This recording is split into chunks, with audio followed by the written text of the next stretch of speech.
Welcome to the Dr. Frank and Steve podcast with your hosts, Dr. Frank Williams and Dr. Steve Snodgrass, MD, FACS, where we discuss a broad range of topics without limitations.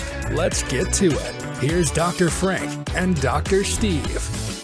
I said, okay, so the main thing is, so many of these bright kids, like you said, there's like because of the burnout and because so many doctors are leaving and because of bad doctors, they're getting burned out on it. It's becoming a taboo instead of wanting to go to med school. Because I mean, if a kid had the aptitude, everybody praised them. That's why I said, if you're going to take and save $150 billion or you get $150 billion, in tariff money, take a few $billion of that, set special grants aside that no matter who they are, if they've got the aptitude and they've got the ability, whether they can afford it or not, med school is made free for them. Everything.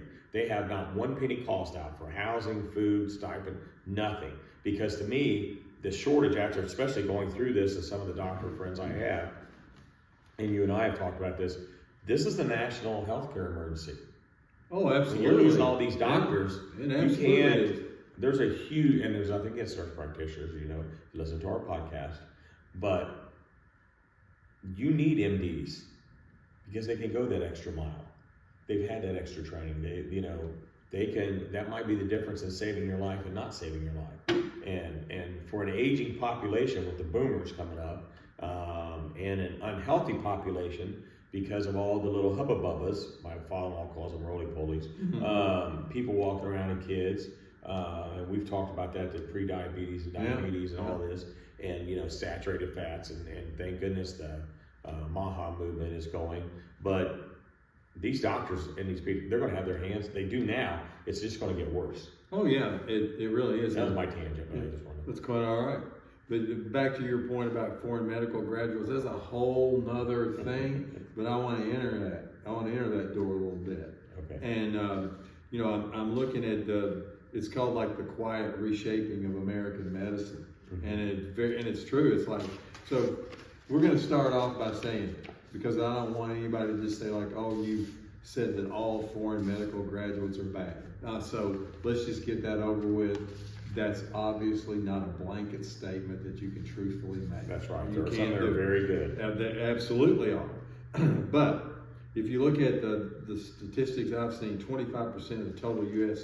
physician workforce is made up of foreign medical graduates, and 40% of internal medicine residents hit that category, which I think is incredible.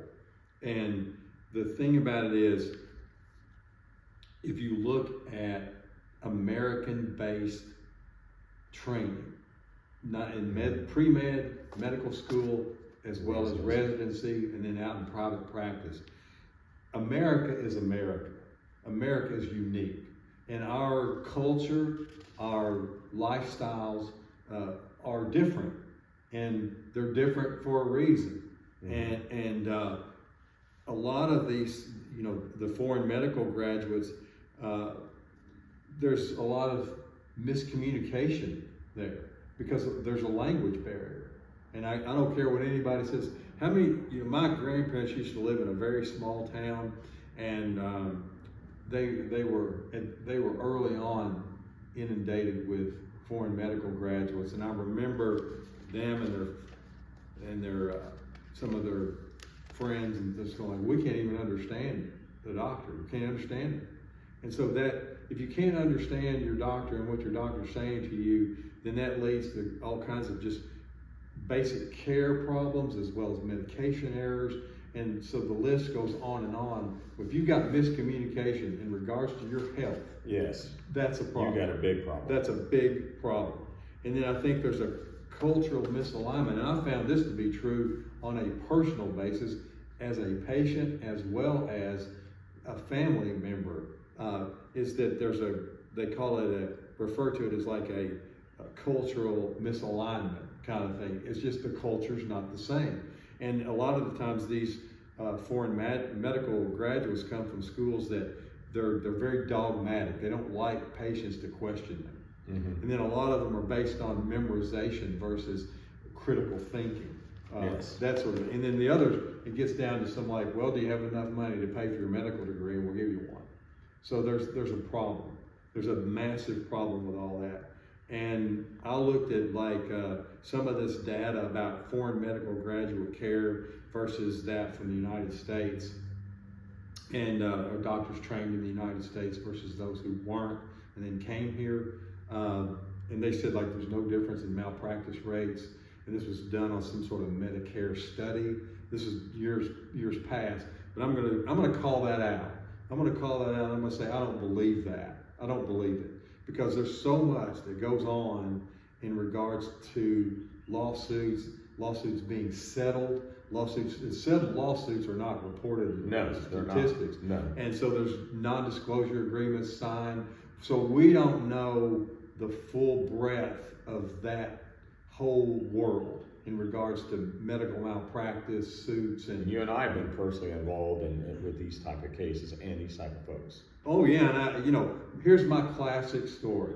This is a classic story. Well, number one, I had surgery on my eyes for glaucoma, and the physician that operated on me, he was an Indian doctor. He was from India, and I just said, I want to know where you trained. And he looked at me like, well, no one's asked me that before. And I said, like, well, this is talking about my eyes here, and they're kind of important to me. I enjoy seeing. And he said, well, what difference does it make? I said, it makes a huge difference. I said, because if you train in the United States, I don't have a problem. I said, but if you trained in, wherever, Pakistan, I got a problem. And he said, well, I went to Duke, and I graduated from Duke Med School, and that's where I went to my residency. I said, perfectly fine. I said, that's all I really needed to know. I said, plus I want to know what your complication rate is and what your success rate is for this surgery, because it's my ass, not yours. So there's that. Now, here's my story. This is a classic story. And my mom was in the hospital in Florida, very affluent town. And she was getting ready to get discharged, and she had a pacemaker put in, and I had come down to visit her after the pacemaker was put in. It was just time for me to see it. And and she was getting ready to be discharged, and the nurse was in there gathering all her stuff. I said, Mom, I said, you're looking a little blue. I said, are you breathing okay? I said, it looks like you're kind of having trouble getting your breath. And she said, well, she goes, now, I don't feel all that comfortable. And I just said, well, I said, there's something quite not right here. So I went back, talked to her nurse, got the charts, and I looked at everything in regards to the informed consent that she signed and what had happened. And when she got that pacemaker, they did not tell her that a potential complication of that was a pneumothorax or a collapsed lung. Because when you're doing that, you're right up where that is. And if you puncture that, then the pleural space is the space that surrounds the lung, and that fills with air. And once it fills with enough air, it will collapse. It will essentially just collapse, and it will cause a tension pneumothorax, and it will kill you. It'll just take off the blood supply of the heart, and it will kill you. And so I looked at her X-ray reports, and so it's like she gets the X-ray immediately after the pacemaker. It's fine. They get an X-ray the next day, and it's like a 10% pneumothorax. So that's watchable. That you can say like, well, let's see if it resolves on its own, because sometimes it does. And so you just gotta watch it. But if the patient gets short of breath or anything like that, or in distress, then you have to put a chest tube in, decompress that space, because that space is like this, and it's gonna compress the lung, and you're gonna die. So you put a chest tube in, and it makes it go like that, and the lung sticks back up to the chest wall where it should be. But anyway, the pneumothorax just kept getting bigger, and then one day, I looked at the chest X-ray report. This was like the day before she was getting ready to be discharged, and it was a 40% pneumothorax. So now it's like, and she's short of breath, so she's symptomatic from this. And so I went down and looked at her X-rays, and I looked at it with a radiologist, And I just said, okay, this is my mom's x-ray on the day she had the procedure. This is my mom's x-ray, like, 3 to 4 days after the procedure, and she could die any minute. So yeah, he said, like, that's a problem. So I called her pulmonologist and I called her cardiologist, I called the people that did it. And I just said, and they were from India, and they were extremely arrogant.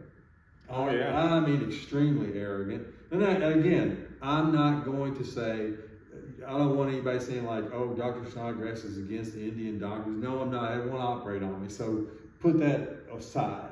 I mean, everything is individualized. That's right. But these two guys were just like, I said, did you tell her that you could collapse her lung before this surgery? Is that part of the informed consent? And they said, well, we're not. We didn't really mention that word for word.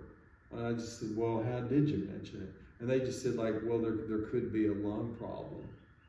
I said, sure, but that really doesn't tell the patient what's going on. And then the fact is, you've been watching this pneumothorax progress to the point where it could kill her, but you're getting ready to discharge her. I said, she needs a chest tube. And I said, so that's got to get done. So the radiologist goes in, puts the chest tube in. Now my mother's upset, my father's upset, my brother's upset. And my father and my brother want to sue these doctors, and rightly so. Mm-hmm. But I'm still of the ilk, like, if I can prevent a lawsuit and all this mess, my mom survived that. She ended up passing away years later, but she survived that episode. And these guys were so arrogant. I said, look, do you understand? I said, do you have any comprehension of like what's coming for you if I don't stop it? I said, well, because when my brother and my father decide they want you, they're going to get you. So that's all. And they're kind of like, I told them, they said, like, well, you don't have privileges here. And I said, well, you know what? You're getting ready not to. Yeah. And I said, because if you don't do exactly what I tell you to do, and I said, from here on out, I'm in charge of my mother's care with, I'll talk to you, but I want to get her primary care doctor in here. We're going to coordinate everything. And I want you to be playing a very, very minimal role because you don't know what you're doing and you did not give her a legal informed consent. And the list goes on and on and on. And I said, if we took you to court, you would lose. You would lose and you would settle, but it would still be substantial, but it wouldn't stop there because we would go after everything you got as far as your privileges and everything else, because what you demonstrated here is an absolute case of malpractice that could have killed my mother. That's just pure and simple. And but who else can advocate for their family like that? Not too many people can advocate for their family. Who can say, like, I want to see my mother's chart, I want to look at my mother, do like a physical Yeah, most exam. people would have said, oh, we'll just keep an eye. Then all of a sudden you got an ambulance there. Time the person gets to the hospital, if they've been discharged, you're dead. Oh, well, I can tell you, you get a tension pneumothorax, and once that thing reaches a critical mass, you don't have time.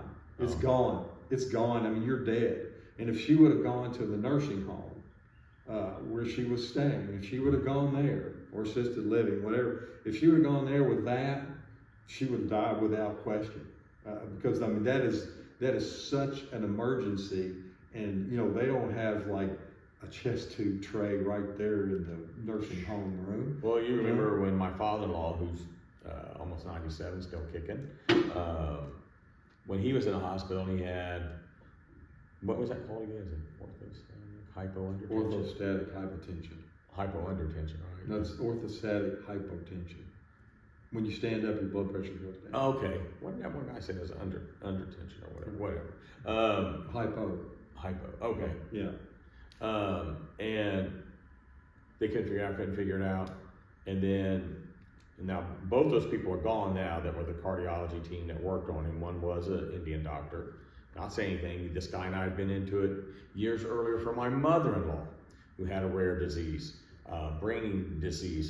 That disease causes as you know this, that PSP causes your throat to swell to the point you can barely get anything down. And that same moronic doctor, not because I have friends that are Indian doctors, very good, but there are some, even they'll tell you that it shouldn't be in practice. wanted to put a tube down the throat, and so I had to get Vanderbilt specialist on the line.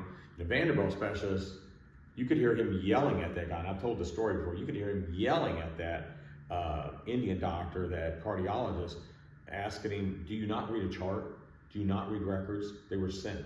You have all that. Why you do that? You're going to rip her throat apart, and you're going to cause more problems than needs to. You can handle this a different way. So we ended up leaving, and she never went back to him. But then, unfortunately, he was the cardiologist for the hospital when my father-in-law was in there, and when you helped find and basically found what was going on with my father-in-law. But their first thing was, oh, this is a common case, he needs a pacemaker. So that they put a pacemaker in my father-in-law, at 92 or whatever it was at the time. And I remember my sister-in-law said, listen, this guy's very arrogant. He don't want you to ask him a question. He don't want you to say anything. So after the pacemaker got put in, he came to the waiting room. Him and his nurse did, and my sister-in-law and my wife said, well, we have a couple questions for the surgeon. I knew this was going to be funny, but it really isn't funny in real life. But I said, okay, we're going to wait here. So I'm standing there, he comes down, puts his hands, crosses them, leans back against the wall. My sister-in-law said, so this pacemaker, he said, don't question me. What I did, he won't have any more problems. This took care of the problem. I know what I'm doing. This handled it. You don't have another medical problem in that area. What happens? Gets back upstairs. They were thinking about discharging. He passes out again. Gets up, he drops. And my sister-in-law that's when I called you to come and be his advocate and asked our old doctor that moved it, and he confirmed it. He said, I don't know how you can't find that. That should be, any first year should be able to find something like that. But that guy was so arrogant. And then when he went to that guy's, I don't know what they call him, but the person that doesn't do the surgeries, but they oversee the cardiologist or whatever. That's one kind of oversees after the surgeries, and the other one, hospitalist maybe. Okay, yeah, but the cardiologist, hospitalist, whatever she was, I remember waiting 2.5 hours to get into her office for the follow-up because she was doing something. And I kept going out. Now you can't get a 96-year-old to be, or a 92-year-old at the time, to be that patient. So she comes in, and he said, what took you so long? Well, I just had some things to do. And she said, oh, I'm looking at your chart. Oh, I see it's this, it wasn't that. I guess we didn't really need to put that pacemaker in. My follow at 92, he said, you go to, he gets up, we're out of here. I got up, and she goes, what? I said, we're done with you. Walked out, the poor girl behind the nursing station said, well, we need to book his file. I said, no, you're fired, she's fired, you're all fired for him. I won't say what he said because it's going to be very explicit. And we walked out and left, and he still to this day talks about that, because when he gets his blood pressure taken, they take it on the opposite side. His blood pressure goes up. And he can feel where that little pacemaker's at, and he said, I can't believe he didn't need to put that in me, and I said, well, you'll need it eventually, maybe, so it's there if you need it. Well, yeah, and the other thing too is, like, when you read all these different things, and I've lived it, and I'm going to say it again, I've had 2 outstanding Indian physicians take care of me that did a great job. I really have. There are some wonderful ones. So, I want to, because I don't want anybody to say like, oh, you're just picking on them. No, I'm not. I'm going by what life's experiences are. And here's another great one. Small town ER, very small town ER. I'm on call for both hospitals in our town, and this very small ER in town, they've got a knife slash to the throat. And the ER doctor is a foreign medical guy. I can barely understand him. And he's telling me what's going on. And he's saying, like, the patient's not stable. And it's about a 30-minute ride to get to me. And it's less to get to Vanderbilt. Probably about 45 to me, probably about 25 to Vanderbilt, something like that. But here's somebody who's got a slashed throat, and they're unstable, and their hemoglobin's down, And I just said, like, well, I can't see the patient. You know, I said, like, you can't, the patient probably would not survive the ambulance ride of what you're describing to me. And I said, so no, I will not. They have to call and they have to say, like, do you accept this patient? And I said, no, I do not accept this patient. It's not that I'm anti-foreign medical graduate, I'm pro-patient. And I'm going, like, this guy, it doesn't sound to me like he would make it to me. It's like you're going to have to get a surgeon there locally, which they had. They had a local surgeon, and Vanderbilt's a little closer than I am. I said, he needs a local surgeon to take care of him because it sounds to me like he's got active bleeding going on. I said, what have you got? What are you doing? And he said, like, well, what I've done is, like, I have just packed the wound with sponges. But he said, it's like all across the throat here. And I just said, can you not get your surgeon to take care of it? And they said, he doesn't feel comfortable doing that. And I just said, like, well, any surgeon has to feel comfortable doing that. So anyway, I just said, you all figure it out, but the answer to your question is I will not accept that patient, because I think if I do, that says I take responsibility for that patient. If that patient dies en route and I don't know what's going on, I'm not going to accept that, and I'm not going to accept the risk on something that you can't really tell me what's going on. Anatomically, you're just telling me your surgeon doesn't want to do it. Okay, about 30 minutes later, I get a phone call from the emergency room, and this guy's in the emergency room. This patient's in the emergency room. In your emergency room? He's in my emergency room. After I was told him, no, I will not accept him because I think the patient will not survive. And he's down there now. And I'm like, I am way When did they take him to Vanderbilt? They took him to me. They brought him to me. And I am absolutely, I'm past livid, you know. I'm past livid.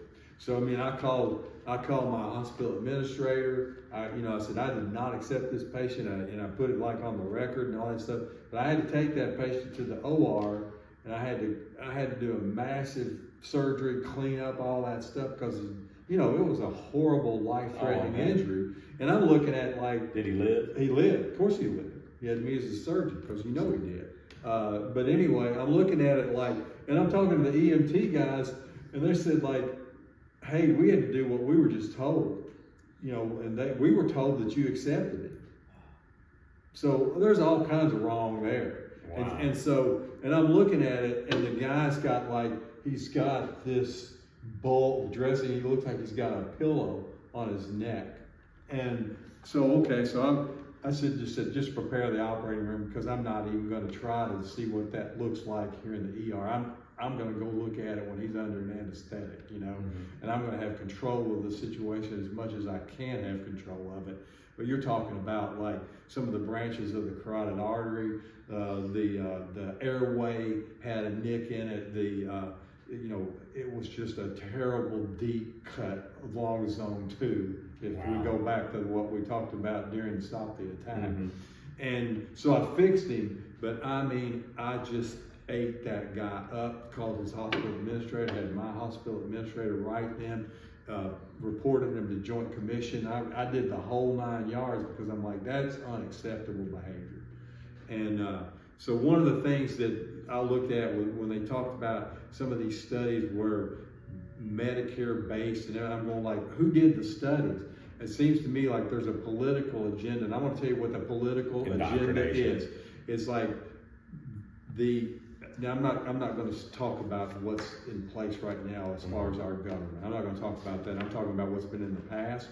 And I'm like, I don't believe what was said. I believe the data was either what represented, and I don't believe it for a second.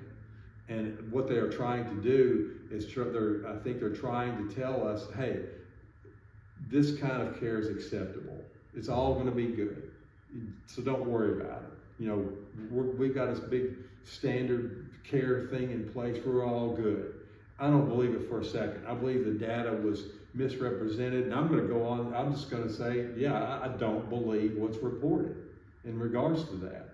And they're just trying to tell us it's going to be okay. How many of those people passing those laws and doing those things, how many of those people do you think had foreign medical graduates taken care of? None. good answer. Yeah. So I may get some blowback for this, and that's okay. But I'm going based on what I've seen, what I've read, what I've heard my colleagues say, not only here in this part of the country, but in all areas of the country, because we communicate with each other. I've got friends who are surgeons that are far away from here, and same kind of thing. So again, they're trying to feed us this. Well, they're trying to indoctrinate, so they skew the numbers and they leave out. It's like when we covered violent crimes. 43% of all under the last couple of administrations, not President Trump again, made it so that the FBI reporting data is like 43% of nationwide, as far as police departments and those that keep crime statistics don't even report it. And if the ones that they do report, they report just certain things. So of course that can skew the number. It's the same way here. There is no way you can tell me that with the shortage and the numbers you've named off, and we've talked about physicians versus non-physicians in that podcast, excellent podcast, go back and listen to it. And the shortage that we've covered, the statistics and everything, that it's a good thing to just keep on the same path. We have got to deal with physicians burnout.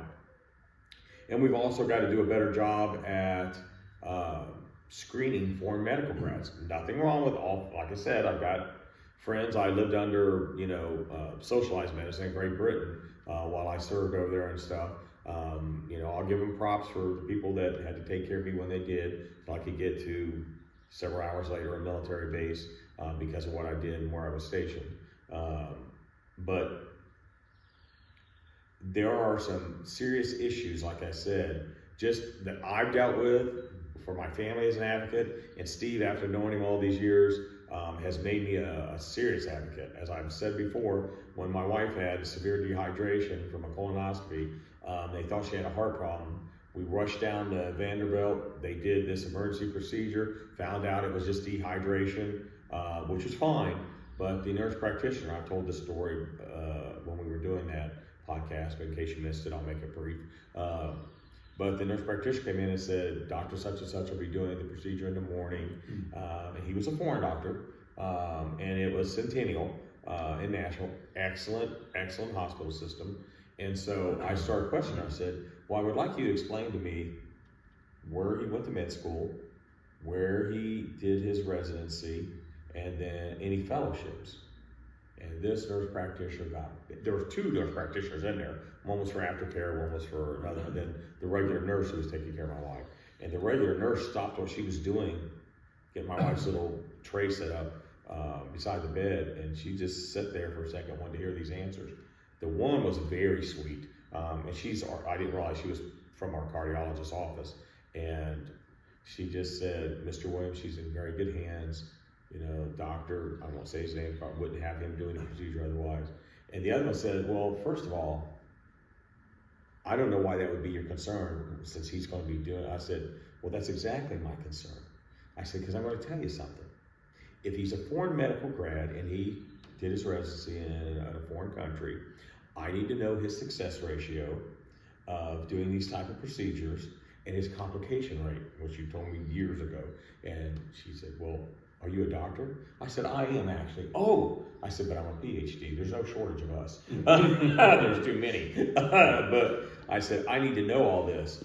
And she said, well, I'm not going to sit here and go through his resume with you. I said, if you think you're going to schedule her in the morning at 6:30 for this procedure, you're going to go through it with me. I said, well, I'll tell you what, I'll just get to whatever boards has your license and his, and I'll have them give me the information and tell them why. The other nurse practitioner said, he's got a very valid point. He has every right to know this. And she said, well, I can tell him, but I don't know if he'd understand. Well, that kind of hit me wrong. Yeah. You know what I mean? I said, that's not good. I said, I might live in the South, but I'm not from the South. And even if I was, I said, just try me and let's see. But he Harvard,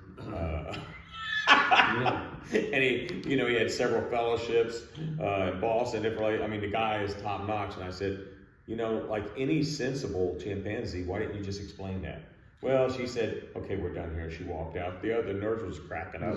And the other one said, I've never had anybody come in here and question the nurse practitioner. And I said, don't take this against my regular cardiologist. I said, I don't, and not him. I know he's an American grad and all. I said, but that's my wife. I said, we've been married almost 40 years. You're going to tell me, and I want to know that she's under the best care. Because I like her. And I said, and I don't care. I don't want somebody that's a DEI hire. They're going to trigger for somebody. Whatever. Whatever. But, and I will give Steve praise for that. We have become the staunchest personal advocates, not only for myself, for my children, adult children, family, friends, and to the point where I'm sure I'm on some list somewhere. Well, it's your body, and I've said it many times. It's like if you're going to have some sort of procedure, that procedure, for you to get well, for you to rehab, you've got to have the perfect surgery. Because if you've got some sort of problem that stemmed from a surgery that didn't go well, granted, there's going to be surgeries that don't have good results. Right. That's the way life is. That's right. That's the way human beings are. That's just life. But for the most part, I'm just talking generalities here. You've got to have a perfect operation, and then that allows you to say, like, okay, now I'm going to begin the rehab program, and so you've got a strong foundation. Mm-hmm. If you've got a bad surgery, you've got a weak foundation, and that's a problem. And the other thing too that I feel like it must be touched upon is that there's shortages, and you can't make up shortages with volume and keep the same level of quality. No, that is what happened to our old doctor friend. Yeah, and this is probably one of the take-home points of the whole podcast. That's just true. It is. Yeah. Yeah, you can't burn them out. Seeing, like he said, he's down to 12 patients a day at max. That's his max. And he'd been he's like the chief of staff there now over that naval base for the practice that he has. Mm-hmm. But he said, I was seeing 32 to 40 patients a day. He said, Frank, it got, especially during COVID and even after COVID, it has just continued on because the association that he was under here locally that owns 15 or 16 different locations, he said, they just continue. He said, they'll say, he said, I can't keep personally seeing this many. We'll give you another nurse practitioner. We'll give you an extra this, or whatever they are, physician's assistant or whatever. But we want to increase the volume. And he said, I finally, 25 years, he said that was it. Yeah. He said, that's just, he said, I love what I do, and I eat, sleep, and breathe it like you. He said, but I'm just burned out. Yeah. And the other thing too is that I feel like it's a very important point to make is that the two of us, when we look at all this data and we look at things and we interpret all that, and then we use our life's experiences in conjunction with the data, that sort of thing. And I do think it's important, we don't necessarily get into the whole politics of things, mm-hmm. but what we look at is like, is it making common sense? And if you look at, like, I've listened to the present head of the FDA, mm-hmm. perfect, the guy makes so much sense and what his targets are and how he wants to not only focus on disease treatment, but prevention of disease, and starting to look into all these different things now. Like I think what Mr. Kennedy is doing is absolutely outstanding. Mm-hmm. I think what he is doing is absolutely outstanding. And what we're looking at, yeah, and it's just, it's not Republican, Democrat, Independent, no, Christian, Muslim, whatever. It's common sense, and that's what you're looking at. And when you sit there and tell me about some of this data that they're talking about, I think the data's been politicized.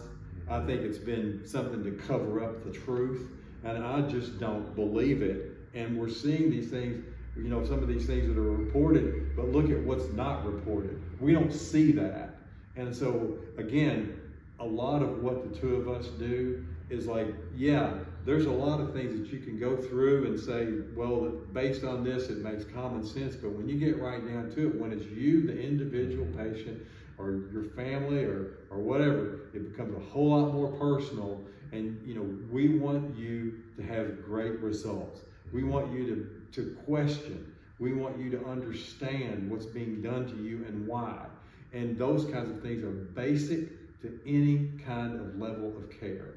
And all of these things are going to suffer. They already have.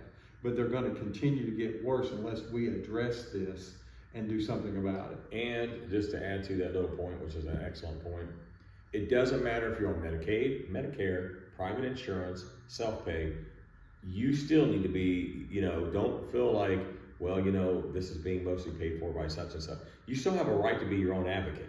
Yeah. And like Steve was just saying, that's what you need to do. And that's the only little 2 cents I wanted to add to that. Yeah, and I think it's so important. And, we're talking about, it's not about race. It's not about anything like where you come from or this or that. It's about training, communication, and standards. Yep. And the standards of care abroad are not the standards of care here. And do we have problems here? Absolutely. But we also have great doctors, but we're going to lose that. We're going to lose that level of excellence because, again, I may be a little biased, but I think my son's a brilliant kid. And when I told him, I said, considering everything that goes into that, it's about $300,000, $250,000, $300,000 a year to go to med school. Then by the time that you get out, I was 32 years old when I started practice. And I started looking at all this stuff now about the money that was spent on malpractice insurance. If I just had that and put it in Bitcoin, be a billionaire. Well, yeah, I mean, it's just, I'm just looking at it going like, before I can even think about buying anything for my family or doing, I've got to pay that malpractice insurance premium. I've got to do that. And then the other great thing that happened, and I'm talking about a rant, I'm going to go on a rant here, was when it was Hillary Clinton, they kind of made her part of healthcare czar kind of thing, and they put a 2% provider tax on Kentucky physicians to fund the state Medicaid program. And that was just a disaster. That was a disaster. And we were a test pilot for the rest of the country on that. And it was a disaster. And I made some comments on it, some rather choice comments about all of it. And I ended up getting audited, a couple of times as a result of my not being quiet. So, it's one of those things where, and if somebody doesn't believe it, go look it up. Just go look it up. Yeah. The tax doctors basically to say like 2% of your gross income per month is a pretty significant tab. That's a chunk. And then like that on plus your malpractice, plus this, plus that, it's just like, when does it end? And I'll go back to the famous case, on call all weekend long. I'm just pretty much exhausted. It's 2:00 on Monday morning. My call for the ER ends like at 7 a.m. But I get an AIDS patient, and this was back when AIDS was pretty much, if you got it, you're dead kind of thing along those lines. But anyway, I remember that whole night of going like, this is a great deal. I said, like, I'm exhausted. I've been up for, I don't know, long time. I've been up a long time. And I'm getting to finish my call by operating on this AIDS patient with a ruptured spleen. And the great thing about it is I'm risking my life, plus I get to pay him to operate on him. How good is that? So anyway, it's just a bitch fest, isn't it? Yes. But I'm just saying, look, another point, you can't get it all out. You won't have to take your medications. Yeah, there we go. You can't take something and have shortages, have all kinds of problems, and then you make it up with just, I'm going to replace it with a body. I'm going to replace it with a body. I don't care about what that body does or what that mind does. I'm just going to replace it with that. And when you do that, quality goes down. When quality goes down, care goes down. When care goes down, you suffer, or your family suffers. Everybody suffers. Because look at what medical, complications cost. All that's, it's a ripple effect. Well, we're still in that phase of quantity of care versus quality of care, which is something we've got to get back to. Yeah, and I really got a great saying. And and I know we've talked about it many times, but there was this doctor talking about. He was talking about the same kind of thing, but just not into this kind of depth. Mm-hmm. But he was just saying there's a ripple effect that goes in, and it's just like this bad effect leads to that bad effect, leads to that bad effect, leads to that. And I just call it the cascade of doom. And that's what it is. Mm-hmm. It's just like you start off, there's a problem, and then the problem gets worse, and then it gets worse, and then it gets worse, and then a lot of times patients don't survive. Absolutely. So anyway, have I ranted enough for the day? Yes, you have. Yeah. So, and I guess Hillary may not like me, but I'm just saying that was a real thing. And if anybody doesn't believe it, go look it up. And because they were talking about it here in Kentucky, they just said, well, what are we supposed to do now? Get people who own clothing stores, give 2% of their income so we can clothe people who don't have the clothes. Do grocery store owners get taxed 2% of their gross income per month to feed people who don't have the money? The program and all so it's like, when does it end? But they just, physicians are easy targets. We are easy targets because we don't have anybody representing us. And if you strike and people die, then you're going to look even worse. Mm-hmm. So, but in tort reform, you think you're going to get tort reform from the people who are making the laws? They're lawyers. So why do they want to say we're getting paid and contributed to by, lobbyists? Yeah. So it's a bad thing, and it's going to get worse until people finally wake up and say we're not going to put up with this any longer. It's not going to support it, and see what happens. But I'm just telling you, it's a problem, and man, I watch my family like a hawk. On anybody that has anything to do with my family medically, I'm all over it. I am all over it, and they don't like to see me coming. But you know what? The truth is the truth is the truth. Well, at least you don't have a lot of problems with your dad contacting you or anything. No, we're good there. It's all good. Yeah. So that's all I got. Yeah. Me as well. Yeah. So until next time, we appreciate you guys, and we hope you like and subscribe to the podcast. Look forward to your comments or private messages. Stay healthy, stay safe. See ya. And whatever you do, don't bitch about it. Do something about it.